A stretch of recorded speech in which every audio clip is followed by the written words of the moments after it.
Our Messenger ﷺ is described in the Quran with remarkable words, and some of them are وَمَا أَرْسَلْنَاكَ إِلَّا رَحْمَةً لِلْعَالَمِينَ, that we didn't send you except as an act of love and care for all nations and all people. But you know that in our times a lot of people read the literature of Islam and make criticism about Islam and criticism about the Quran and even criticism about our Messenger ﷺ. And one of the most popular criticisms of the Quran is that the last surah to be revealed, or one of the last surahs to be revealed in the Quran, in the order of the Quran, is the 9th surah, Surah At-Tawbah. And it's the only surah of the Quran that doesn't begin with Bismillah ar-Rahman ar-Rahim. And this surah is very harsh from the beginning. It is a surah about the punishment of Allah Azza wa Jal, and non-Muslims love quoting parts of this surah, kill them wherever you find them, and all the things that you think are politically incorrect about Islam are all in this one surah. And on top of that, it doesn't even begin with rahmah. It doesn't begin with the mercy of Allah Azza wa Jal.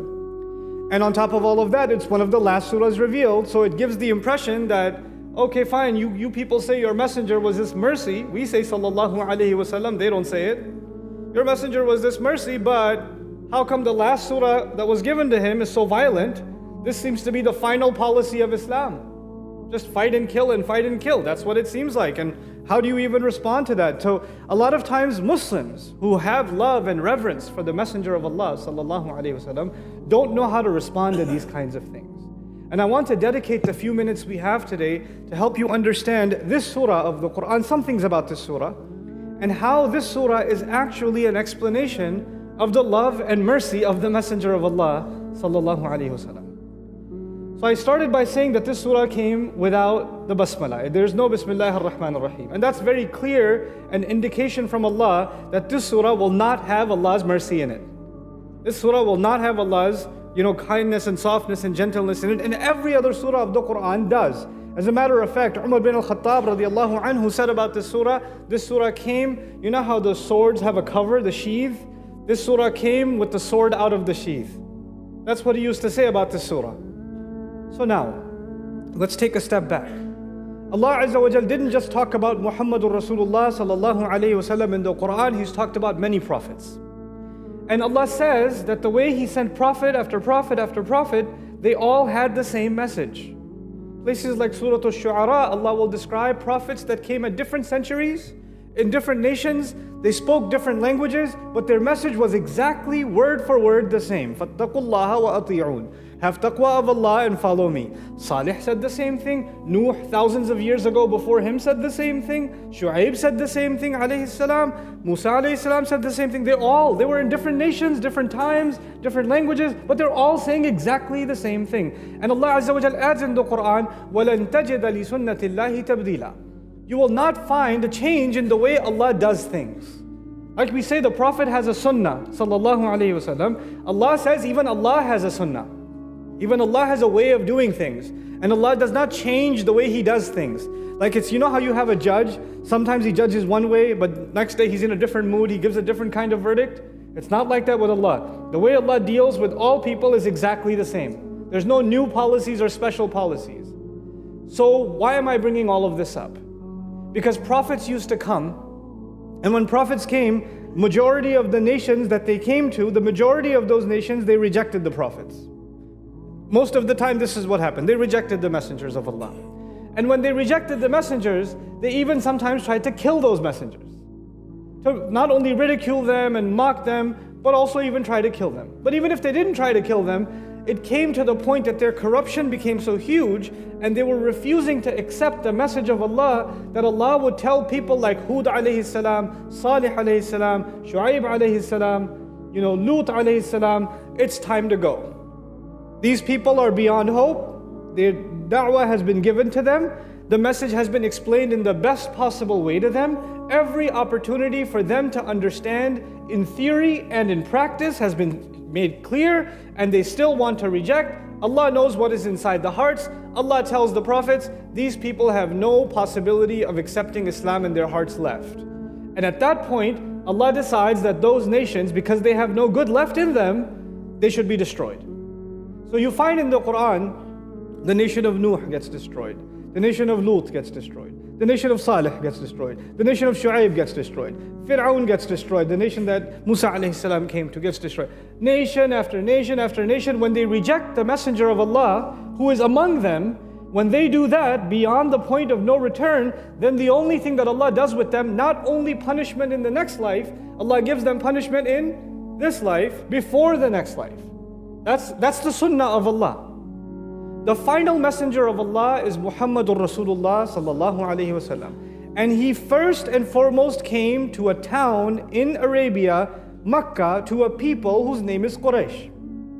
And those people, he gave them every possible way of accepting the message, and the best message ever, the best version of the message ever revealed by Allah, the Quran, was given to the most ranking messenger of Allah, Muhammadur Rasulullah sallallahu alaihi wasallam. So they had the best teacher ever sent, and they had the best curriculum ever sent, the best message ever sent.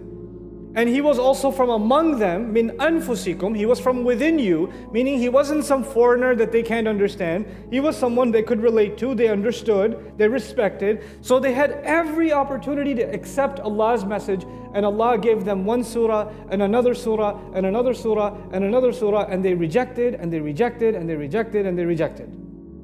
And then Allah finally told His Messenger sallallahu alaihi wasallam that these people are beyond hope. You must leave to Medina.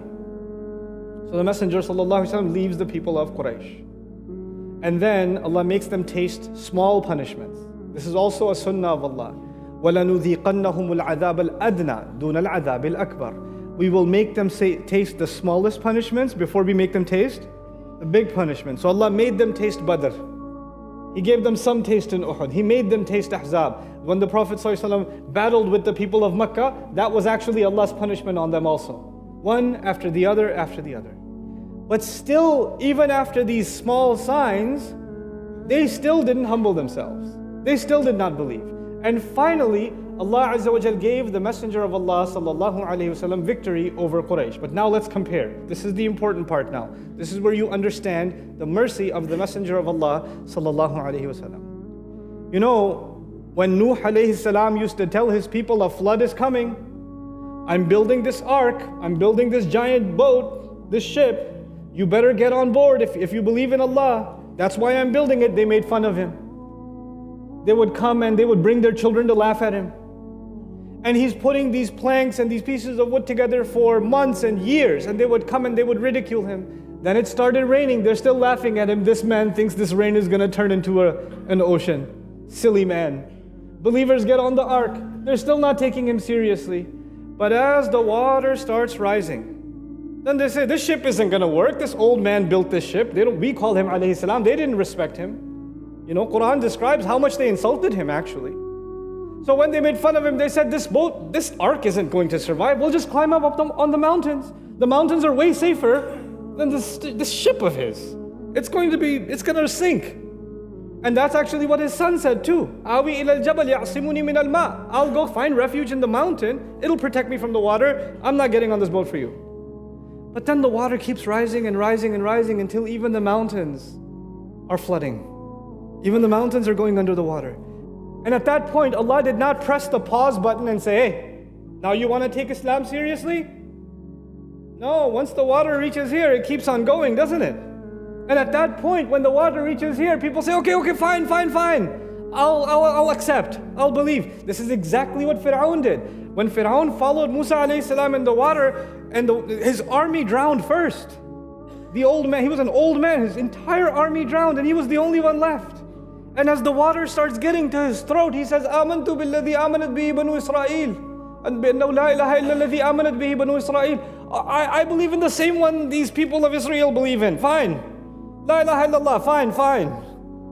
And Allah says, Al-an, now, وَقَدْ عَسَيْتَ, just now you were disobeying. A second ago, what da'wah came to you? He just wants to save his neck. And at that point, Allah does not stop, you see. What the point I'm trying to make is, once the punishment has been the order has been issued by Allah that this nation will be punished, then their istighfar and their opportunity, give me some more time, let me think about it one more day, that's done. وَلَيَأْتِيَنَّهُمْ بَغْتَةً وَهُمْ لَا يَشْعُرُونَ. It will come to them all of a sudden and they will have no clue. That's the way Allah does things with all of the prophets. Read the stories of all of the punishments. Once it starts, it doesn't stop. But the punishment that was coming to Quraysh, because they did the same thing the people of Nuh did, didn't they? They did the same thing that Fir'aun did. They did the same thing that the nation of Hud and Salih and Shu'aib and Lut did. Disobey Allah's messenger. And as a matter of fact, they even went further. They tried to kill Allah's messenger. So they should be punished more than anybody else. Allah did not give Quraysh a flood, did He? Allah did not give them an earthquake. Allah did not send fire from the sky. That's what He used to do with all the previous nations. So how did Allah fulfill His sunnah on the Quraysh? How did Allah give these people punishment? The point that I'm trying to make before we get there, I remind you, Allah only destroys nations when a messenger is living among them and they reject him. Allah destroys nations when the messenger is among them. Not when he's gone, when he's among them. And if they still reject him, then no good. This is why Allah Azza wa Jal told the Quraysh in the Quran, because they were trying to kill him and get rid of him. Allah says, وَمَا كَانَ اللَّهُ مُعَذِّبَهُمْ وَأَنْتَ فِيهِمْ. Allah won't destroy them so long as you're still among them. One of the reasons Allah hasn't destroyed them is you're still there. You're still, subhanAllah. They think He's the problem. He's the only reason they were alive. He was the reason they were alive. Anyway, now Allah gave Makkah in the hands of Rasulullah sallallahu alaihi wasallam. 100,000 have now conquered Makkah. There's not even a war. They gave up. Like, how are they going to fight these many people who come for Hajj? And now the worst enemies of the Prophet sallallahu alaihi wasallam, the people who tried to kill him, the people who ridiculed him, the people who tortured him, the people who tortured the believers, now they are sitting on their knees and the swords of the Sahaba are on their neck. The swords of the Sahaba are on their neck. This is time for Allah's punishment to begin, yes or no? This, Allah says, يُعَذِّبُهُمُ اللَّهُ بِأَيْدِيكُمْ. This time, instead of a flood, instead of an earthquake, instead of fire from the sky, Allah will punish Quraysh by your hands, meaning the Sahaba. The Sahaba became Allah's punishment on them. And now, by the way, when the sword reaches here, I told you when the water reaches here, does it stop? No. When the sword reaches here, should it stop? No. But Allah says no. Stop. Stop. فَسِيحُوا فِي الْأَرْضِ أَرْبَعَةَ أَشْهُرٍ وَاعْلَمُوا أَنَّكُمْ غَيْرُ مُعْجِزِ اللَّهِ وَأَنَّ اللَّهَ مُخْزِي الْكَافِرِينَ. Okay, now that the water has reached here and the sword is here, now you know that Allah has overpowered you. Now, how about you take 4 months? Take 4 months. Think about it. And if you want to accept Islam, fine. If you don't want to accept Islam, leave and no harm will come to you. And after 4 months, if you want to face the sword, that's up to you. You want to fight? Go ahead. But Allah gave how much? Was Nuh alayhi salam the people, the water reached here, or the fire came from the sky, or the earthquake started and a couple of homes got destroyed, and then it paused and the angel said, had enough? Ready to listen to the Prophet Salih? Ready to listen to Shu'aib? Ready to listen to Nuh now? How about you take 4 months, I'll be back. That never happened. The only messenger that was given a pause before Allah's punishment would be executed is who? Rasulullah sallallahu alaihi wasallam. And on top of all of that, when you have a village, you have a town, some people hear the message. Other people are busy in their own life. They don't know anything going on outside. Like some of you that are addicted to video games. You don't know what's happening outside in the world. You're on your PlayStation. So sometimes somebody came to the Prophet sallallahu alaihi wasallam and said, I didn't know you were giving da'wah in Makkah. I was sleeping at home for 23 years. Badr happened, Uhud happened, Ahzab, I had no idea. Now I hear that we have 4 months. What's going on? 4 months for what? So they would come like that to the Prophet and say, I have no idea what you're talking about. And Allah says about them in this surah, وَإِنْ أَحَدٌ مِّنَ الْمُشْرِكِينَ اسْتَجَارَكَ فَأَجِرْهُ حَتَّى يَسْمَعَ كَلَامَ اللَّهِ ثُمَّ أَبْلِغْهُ مَأْمَنَهُ. If one of these mushrikeen come to you and say, I really don't know what you're talking about, I want to know more, Allah says, give him protection until he gets to hear Allah's speech, and then take him to a place where he feels safe. Take him so he doesn't feel pressure. This is the surah of the punishment of Allah on the nation of who? Quraysh. Now listen, Allah has punished nations before, yes or no? Yes. And Allah punished Quraysh by this surah. By this surah of these 4 months. This 4 months of time period. And so many of them accepted Islam within that time. Some of them ran away. Some of them even tried to fight. All of that happened. All of that happened. But you know what? What's amazing about this is the last time. Actually, before I finish that sentence, let me take a step back. Nuh alayhi salam, when Allah was giving the message to the people, Allah was giving them with love and mercy. But when the flood started, the mercy of Allah was paused. Yes, it was paused. Because the time for punishment. When Salih alayhi salam or Hud alayhi salam or Shu'aib alayhi salam, they were given the message from Allah's love and mercy. But when the punishment begins, the mercy has been paused. You can't have mercy and punishment at the same time. The Quran gave us one surah for these 4 months even. After these 4 months, the mercy of Allah will be paused. For who? For Quraysh. But that is actually one of the greatest mercies to humanity. Allah's mercy, Allah's love, and Allah's care will never pause again for humanity. No nation will ever be destroyed after this. Even the last one to be destroyed was given 4 months, and after this, the mercy of Allah is forever open. So the missing Bismillah in Surah At-Tawbah is actually an indication of how that was the last time Allah, because it's the last messenger, that is the last time a nation should get the direct punishment of Allah in this life, and from here on, every nation gets to survive.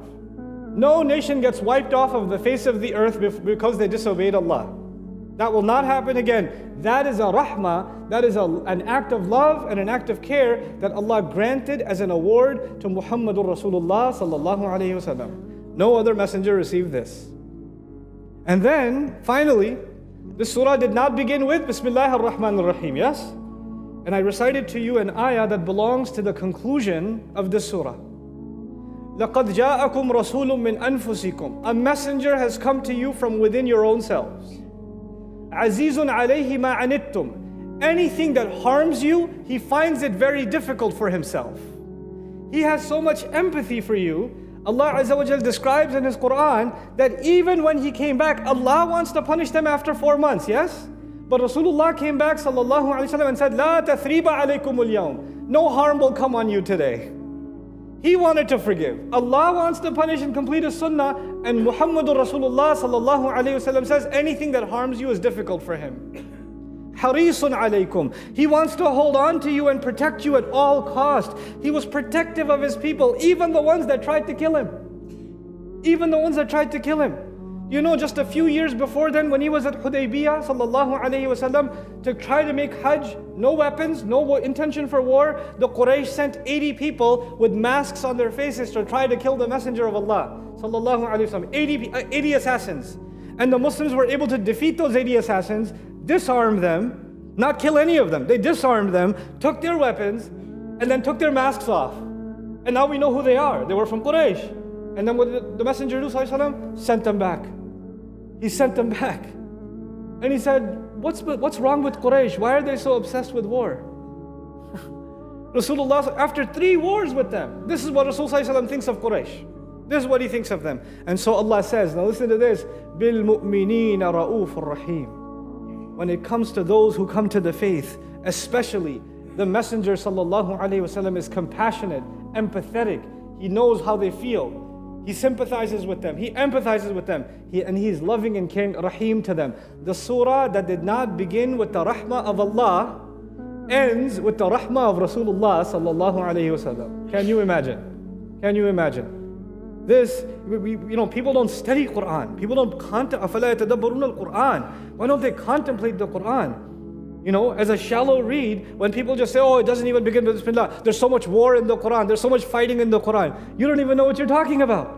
This is a surah, not of Allah's punishment, actually, but this is the surah of the forever mercy and love and care of Muhammadur Rasulullah sallallahu alaihi wasallam that was given as a gift to humanity. May Allah Azza wa Jal help us appreciate the love and care of our Nabi alayhi salatu wasalam for all of humanity, and may Allah make us real ambassadors of His book to all of humanity. Barakallahu li wa lakum. Wassalamu alaikum wa rahmatullahi ta'ala wa barakatuh.